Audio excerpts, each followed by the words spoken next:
Hey guys, welcome back to my channel, and it's Deb C, and place to be, it's Deb C. Bloop, bloop, that's me. Boop, Deb C. Hey guys, happy Wednesday. I hope everybody is having a great day. If not a great day, then a good day. So last night was the season premiere of Real Housewives of Salt Lake City. It's season 4. It was the premiere. And let's get into it.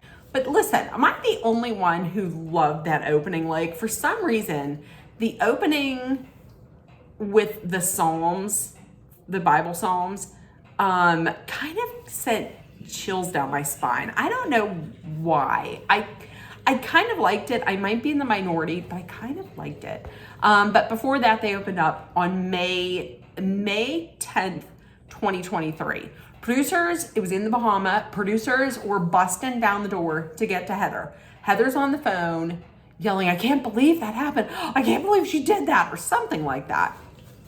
As we all know, this has to do with Jen. I believe that was probably the day that she probably took the plea deal. So, okay, let's get into the season. Lisa Barlow is at Sundance. Lisa Barlow is the queen of Sundance. She's been working it for 14 years. She's running it like a well-oiled machine. Well, John, her husband, picks her up, and he doesn't get a word in edgewise. He gets in absolutely not even 2 words. They start talking about her son, Jack. Now, her son, Jack, sprung it on her just recently that he is going on a mission trip for 2 years. She was thinking that she was going to help him with his college essay, but in turn, he told her that, "Hey, listen, I'm going on this mission trip for 2 years." She's very happy that he is doing this because she taught him to love Jesus and love the Lord. But she's sad that he didn't tell her this, that she's just finding it out now. And her husband said a good thing. Her husband was like, "Listen, when you were 17, where were you?" She said, "I was in college in New York." He says, "Right, you weren't begging to spend all the time with your parents. And neither is he. He's just different from how we are." And she and her son even said that. Like, "I'm different from you and Dad, and that's just how it is." So then she said she's sad she's not going to be seeing him for 2 years, and she wonders what she did wrong. And is it possible that I'm not present enough? And she's saying this to her husband. And then after she says, "Maybe I'm not present enough," he goes to talk, and she interrupts him by being like, "Oh, I'm sorry, I gotta take this. That's a phone call from the team." Okay, so there's that.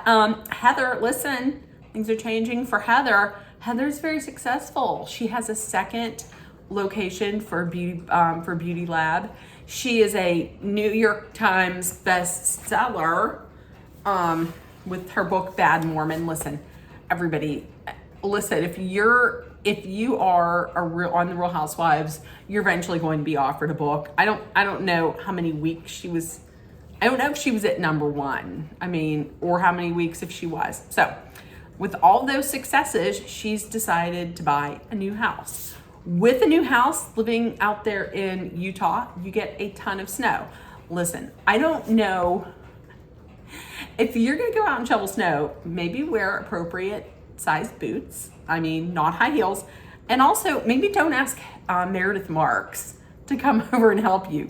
Who exactly is asking Meredith to shovel their snow? So they go inside, they talk a little bit. And in their talking, Heather lets loose that the day before she had spoken to Whitney. Whitney. So the receipts, Whitney. So she had spoken to Whitney, and Heather told her, "Listen, I want to forge ahead on a new path as friends. And Whitney is like, okay, listen, we'll see. We can try this, but listen, I'm going to have to see some change from you. That is correct. Because you're not just going to be like, hey, we're going to move ahead. We're friends. You need to do some changing and you need to show me that you've changed. You can't just say it. You have to show it too. Meredith has a problem with Whitney. Now listen, this had better not be what Meredith hangs her story on, because if it is, this is dumb. I mean, you couldn't think of something different, Meredith. She's a problem with Whitney because she said Whitney is out there talking to the press. She had an interview where she had said that she prefers to take a bath alone, unlike her castmate, Meredith Marks, who takes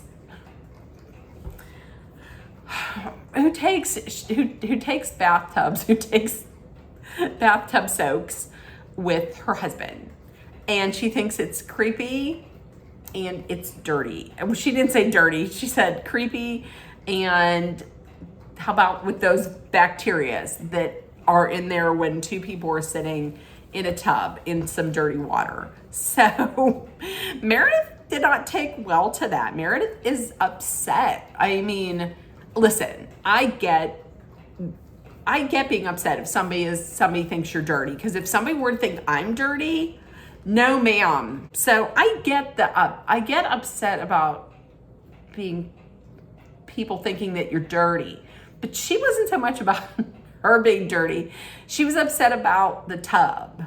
She was like, don't come for my marriage, don't come for my tub, don't you come for my bathtub. People get in there, and I have housemates and maids to get in there and clean every day. How about people? And I do have to agree with her though, because Whitney has like that hot tub where everybody in Utah has climbed in at one time. I mean, are you cleaning that in between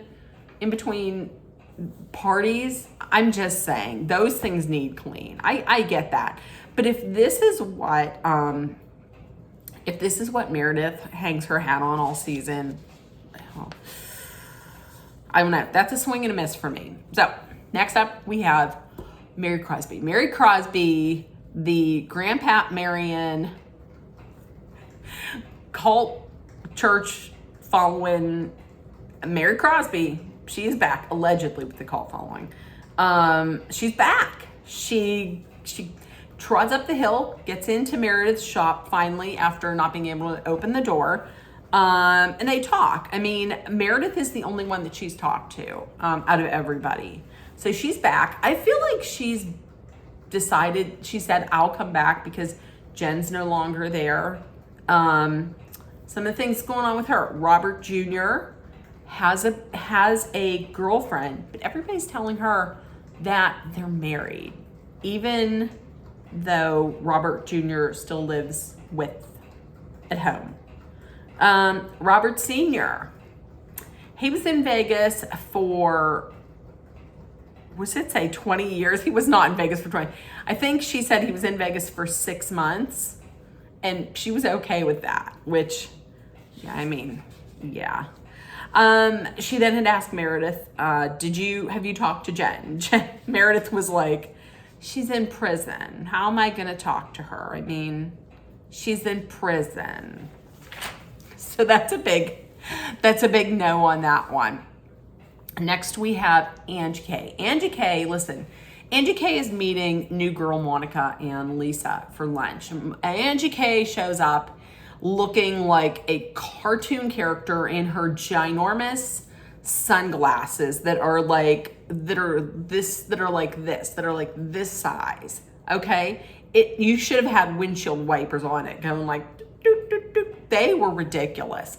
Flashing that $7,000 limited furry Fendi that was made out of mink.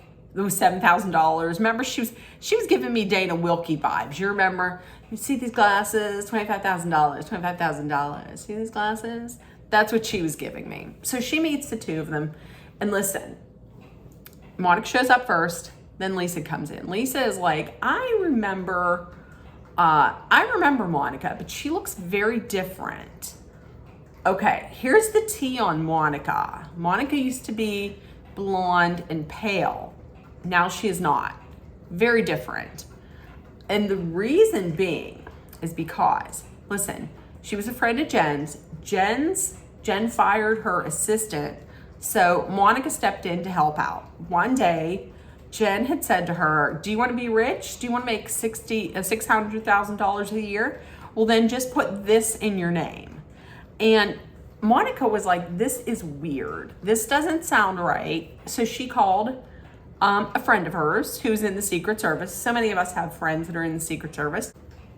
Called him and he was like, listen, you got to get the fuck away from Jen Shaw because she's going to be arrested. 2 months later, boom, she is arrested. She's in custody. And that is how Monica ended up being a witness against Jen in her federal trial. So there we go. That's some tea. That's some big tea on Monica. Monica had spoken to Lisa before, and the reason being is because when Lisa would call Jen wouldn't want to talk to her, so she would put her on the phone with Monica. Monica would just pretty much set the phone down and let Lisa talk because, as is evidenced from this scene, she's a talker. I mean, Lisa likes to talk a lot. Lisa started talking about how her and Seth are going to be celebrating their 20th wedding anniversary. They're going away. Listen, I'm going to tell you right now, Monica is going to be coming for Lisa. I guarantee that. And she had said that from working with Jen, she knows all the dirty secrets on everybody. I'm going to tell you, she is gunning for Lisa. Mark my words on that. So the big event for this week was Heather's fresh start party. Listen, anytime they have anything like, we're gonna have a fresh start. No, you're not. This is Real Housewives. Real Housewives of any city. There's never any fresh starts. And once again, nothing fresh says fresh starts like booze and aggression, because at the end of the night, they're going to have a snowball fight. So Heather has the ladies over, and also some of her friends for this fresh start party. Whitney is real happy to see her, because if you remember in the past, they went back and forth on Twitter. It was not friendly. Also, really excited to see Mary was Lisa. Lisa had said some really pretty nasty things in a text message to Lisa. She basically had called her an idiot, said she reminded her of a witch. She's a black widow. She's the biggest liar in the world. People are going to die from your crap vodka. Things like that. Mary, however, does not seem fazed by any of this. Mary's like, I'm not particularly upset to see Lisa. I just really like her. I really like her jacket. I mean, Mary was out of it. That's what I thought. And then Lisa came in with Angie K and Monica. And Heather was like, listen, I told Lisa she could bring a friend. She brings the one woman who I absolutely can't stand. She didn't say it like that. But if you remember, Angie K was the one who said that quite possibly the reason why Heather got the black eye was because her and Jen Shaw were doing scissor kicks. And she ended up punching her in the eye. So there's that. Monica said something interesting. Monica, upon meeting Heather, Monica said, Jen never said anything nice about anyone. But then she said, but I'm going to just judge Heather for myself. I'm gonna judge for myself. I don't think she's gonna do the same with Lisa. Meredith had talked to Lisa, had pulled her aside and said, listen, I would like to get together outside of the group so we could talk this out. Perfect. That's exactly how it should be. And Mary, this episode, Mary really didn't get into a lot, Mary's big thing was asking people, mainly Meredith and Heather, how they're doing now that Jen is no longer here. Mary said something interesting. Mary said to Heather, well, you knew what you were walking into. So, and Heather had basically said that, oh, now that she's in prison, a weight has been lifted and I can shut the door on that since she is in prison. So she's not calling her. She's not calling the prison. Monica had asked, who here has read Heather's book? It was crickets. Mary was like, ain't nobody read that book. Nobody answered. Heather says, well, off camera, well, they're just not readers. She also compared her book to, what is it? The Flies. I can't even remember now. Lord of the Flies. I mean, that's a classic book, so sure. Okay. And Angie had said, because Lisa had said, oh, am I in the book? And Heather said, yeah, you're in the book with this. And Angie said, oh, I want Lisa to sign a copy of the book because you're a star now. And Heather was just like, the fuck are you? So Meredith then confronts Whitney. She says, hey, listen, I know that you were the one who was behind the rumor of me doing Special K. Whitney was like, no, that wasn't me. And off camera, she was like, that was Lisa. I heard about that in New York from Lisa. Meredith then brings up Whitney calling like her spousal baths dirty and creepy. Oh, it's so stupid. Whitney then said it was a joke, and it was just a joke. And she said, I'm sure that her house, her bath is clean. I don't know anything about her house. I don't even know which vacation rental she's in right now. I'm pretty sure she puts down plastic wrap so she can get back her security deposit. I don't know. Does she not own a home?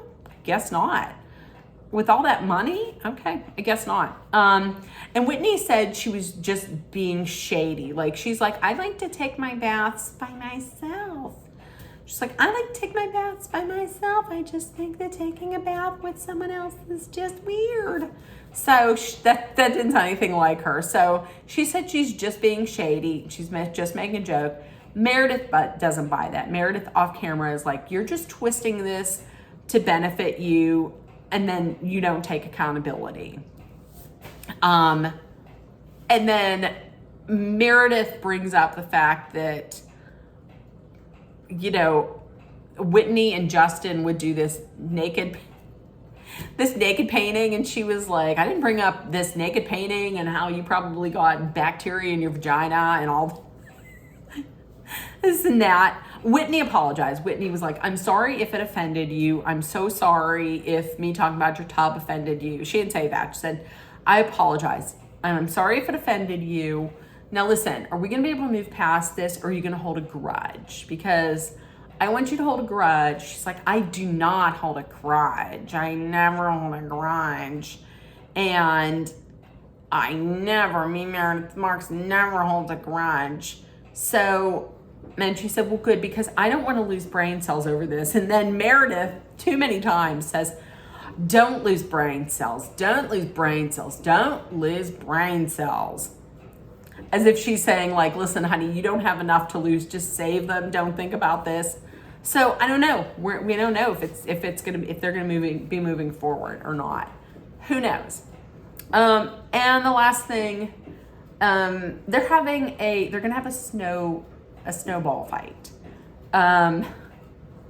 Listen, Mary, as much as crazy as she is, Mary says it's involving snow and it's outside. No, I'm not doing that. And then goes inside. Everybody else is outside. Mary is chilling inside. That's correct. That's exactly where you need to be. And Lisa, I'm with you. I'm with Lisa. She's like, the only snowballs I know are from the gas station. Yes, I have one right in that cover up there. I'm gonna have one right after this video. They're delicious. Delicious with the, they're so good. I wish I had one on camera to show you. They have the coconut and the pink. I'm gonna have one. So, okay, there we go. That is Real Housewives of Salt Lake City. I don't know, the trailer looks like it's gonna be really good. I said that last year and it was crap. So we shall see. Tell me if you watched it and what you think. I think this new edition of this Monica is gonna be something else. So, okay, with that being said, if nobody told you yet today, I love you. You are loved, seen, and heard. Please make sure that you put love, kindness, compassion, acceptance, hope, and positivity out there, and especially understanding. Take care of one another. If you're somewhere where it's really hot, stay cool, stay hydrated, stay in the house if you can. And also, no matter where you're at, please stay safe. I love you guys, and I will talk to you tomorrow. Bye, guys.